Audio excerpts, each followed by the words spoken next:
Well, in 1929, there was a huge strike at this mill that was the beginning of the 1934 major strike, the largest labor strike that this country's ever seen. And so in 1929, the strike at this mill, when the chief of police was killed and a balladeer who was on the side of the Union was killed, it made the news all over the country and even in Europe. And so a lot of people in Gastonia wanted to forget that story, and they really just pretended like it didn't happen. But history is one of those things where you just don't ignore what's happened, you learn from it. And so one of the first things that we did was to try to get the community to come to grips with how they were going to interpret this strike. When we first started talking about this building and what to do with it, the mayor at that time set up a committee, and John Bridgman was the chairman of that committee, and we were to look at the building and talk about what we envisioned for it. And some of the people from the very beginning stayed with us the whole time, and we just kept believing it was going to happen. It's a very complicated project because there were so many moving parts to it. The city had to be involved in it somehow, and the county. It had to show local support for something this large.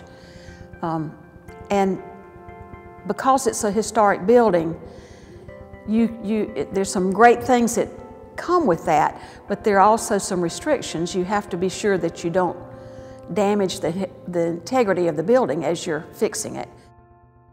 Preservation North Carolina, of course, was looking for a developer to take on this project. And the first one that they had looked really good, but it just could not quite put it together. And then the second group had the same problems. It's just such a huge project with this many square feet. It's 660,000 square feet. And so finally the third group came to the table, and they had it all put together in 2008, and then you know what happened to the economy in 2008.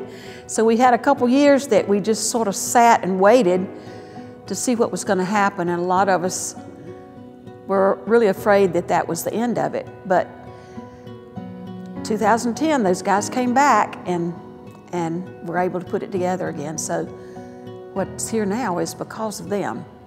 So you can't discredit exactly what impact they had on this community.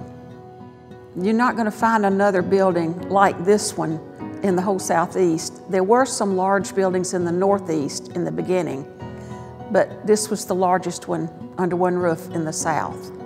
It's kind of like the soul of Gastonia. When you talk about all of the mills that were in Gaston County, we had more mills than any place in the whole world.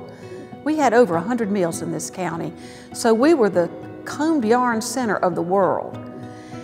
But this is the grandmama building of the whole place. And so for people to come in here and then get to come into the Kessel Center and see the story and be able to understand the whole story behind it is a real feather in the cap, I think, for Gastonia. You know, coming into this building now and seeing what's here now it just makes me just so happy to see it, because a lot of people didn't think it could happen, and we had a lot of naysayers that said it's too big, tear down part of it, just use part of it. But now to see what's happening, I mean, I always believed something was going to happen here, obviously. A lot of us did, because it's too good of a structure. It's built like a castle, and it's too much to throw away. I come in here and I see weddings going on, and I see class reunions, and I see family reunions, and it's more than I envisioned, honestly, because I knew it was going to be exciting, but I'm thrilled to see the numbers of people that are coming here.